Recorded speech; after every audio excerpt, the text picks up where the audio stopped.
Hey there, financial adventurers. We've all seen the ads, Raiz, the app that rounds up your spare change and invests it. It sounds almost too easy, right?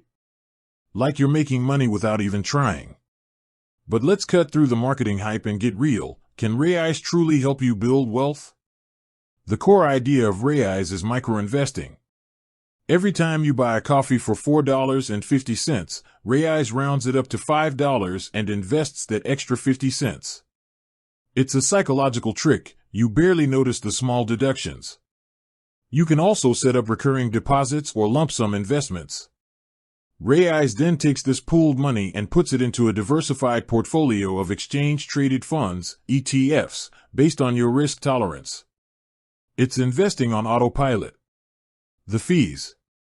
For accounts under a certain threshold, Raiz charges a flat monthly fee. While this fee is small, if you're only investing a few dollars a month, that fee can eat up a significant chunk of your returns. If you're serious about making money, you need to be investing consistently and substantially to outpace those costs. Also, the nature of roundups means your investments start small. You won't become a millionaire overnight by investing pocket change. Raiz is a starting line, not a finish line. So, can Raiz help you make money?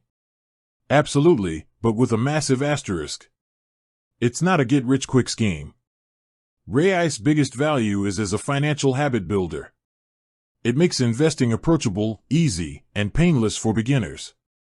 It gets you comfortable with seeing your money fluctuate and with the idea of long-term growth. If you're a total beginner who struggles to save, Raiz is a fantastic, low-friction tool to start your journey. But once you build that habit, the real money-making move is to transition to larger, more direct investments where you can minimize fees and maximize growth. Think of Raiz as your financial gym membership. It gets you fit enough to run a marathon, but you'll need a bigger strategy for the race. What are your thoughts? Are you a Raiz user?